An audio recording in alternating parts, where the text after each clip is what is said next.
சிறகடிக்க ஆசையில இந்த எபிசோடு ரொம்ப ரொம்ப ஃபன்னா இருந்தது. உண்மையிலேயே முத்துவோட டைமிங் காமெடிலாம் நீங்க இந்த எபிசோட கண்டிப்பா பார்க்கணும் அப்படின்னு நான் ரெஃபர் பண்ணுவேன். அந்த அளவுக்கு ஃபன்னு.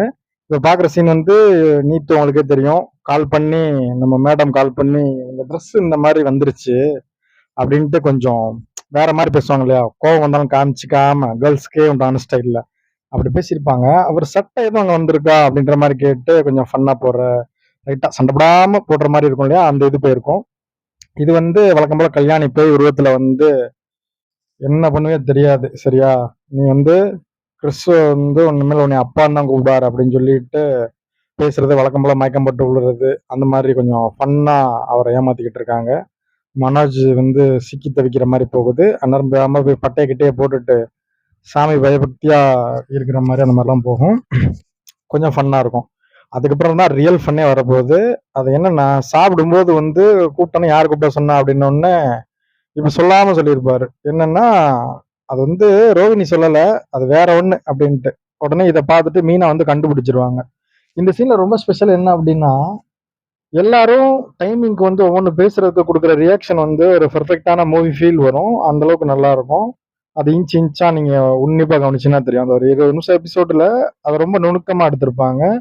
அவங்க ஒன்று பண்ணியிருக்காங்கன்னா அதுக்கு ஒரு ரியாக்ஷன் இருக்கும். அந்த கட்டிங்கே செம்மையா இருக்கும். அந்த அளவுக்கு நல்லா பண்ணியிருப்பாங்க. ஒரு சீன்ல எல்லாம் முத்து டபக்குன்னு உட்கார்ற மாதிரி ஒரு சீன் இருக்கும். நல்லா ஃபன்னா இருக்கும். வழக்கம் போல விஜயா யார் பத்த பிள்ளையவோ டாடி மம்மின்னு கூப்பிட்டு எனக்கு ரொம்ப அருவருப்பா இருக்கு அப்படின்ற மாதிரி பேசுவாங்க. அப்ப அப்பா அம்மான்னு கூப்பிட்டா பரவாயில்லையா அப்படின்ட்டு ஒரு டைமிங் விடுவாரு. ஏன் அப்பான்னு கூப்பிடுறாருன்னொடனே அது ரொம்ப அருவருப்பா இருக்கு அப்படின்னு வழக்கம் போல சொல்லும்போது அப்ப ஆண்டின்னு கூப்பிடுறா அப்படின்னு சொல்றது, இந்த டைமிங் காமெடி இருக்கும். வழக்கமா டாடின்னு அது எப்படி கூப்பிடலாம், கேடின்னு தான் கூப்பிட்டுருக்கணும், டாடின்னு கூப்பிடுறாப்புல அப்படின்ட்டு அந்த டைமிங் காமெடி ஃபுல்லாவே விழுந்து சிரிக்கிற அளவுக்கு இந்த 20 மினிட்ஸ் எபிசோடு வேற லெவல்ல இருக்கும். ஸோ நீங்க பார்த்து ஃபுல்லா என்ஜாய் பண்ணலாம். இப்ப பாக்குற பிரேம் இந்த சீன்லாம் முடிஞ்ச உடனே தனியா போயிட்டு பேய் நாடகம் நடத்திக்கிட்டு இருக்கியா, நான் உன்னையே தான் நினைச்சேன், இதான் சான்ஸ்னு உண்மையை சொல்லியிருக்கலாம்ல அப்படின்னு சொல்லி பேசுறது, அந்த மாதிரிலாம் இதை போகும். அப்புறம் ப்ராக்ரஸ் கார்டு நாங்க படிக்கும் போது ரேங்க் கார்டு கொடுப்பாங்க. அதுல கையெழுத்து போடுறது இருக்கும் இல்லையா? அந்த மாதிரி பொசிஷன்ல கிரிஷ் நேரா கொடுக்க வருவாப்புல. மனோஜ் நான்லாம் கொடுக்க மாட்டேன் அப்படின்னு சொன்ன உடனே எல்லாரும் பார்த்துட்டு இருப்பாங்க.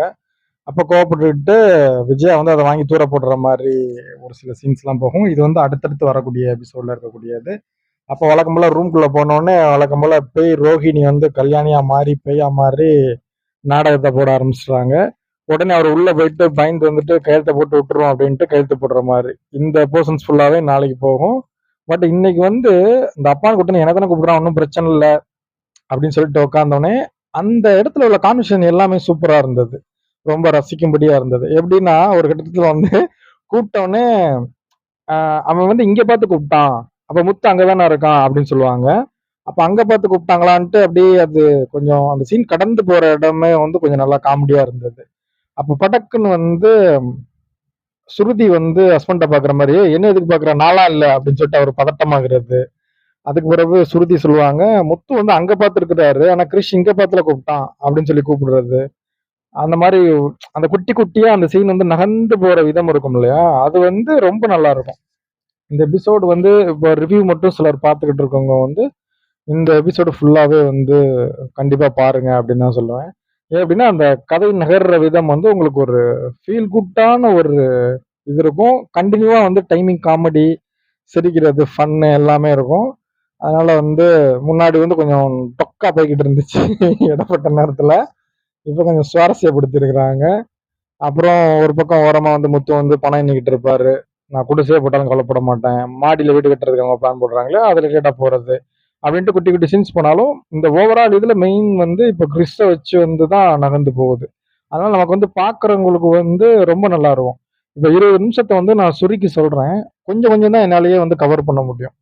நான் என்னதான் சொன்னாலும் நீங்க பார்க்கும்போது ஒரு டைரக்டர் அதை ப்ராப்பரா அந்த நகைச்சுவை தன்மையோட ஆக்ட்ரஸ் நடிச்சிருப்பாங்க. அது எல்லாமே பெர்ஃபெக்ட்டா கன்வே பண்ண முடியாது. ஸோ அது நம்ம ரியலா பார்த்து என்ஜாய் பண்ணலாம். அப்ப என்ன நீ சொல்றடா அப்படின்னு கேக்குறீங்களா? Just fun. என்ஜாய்.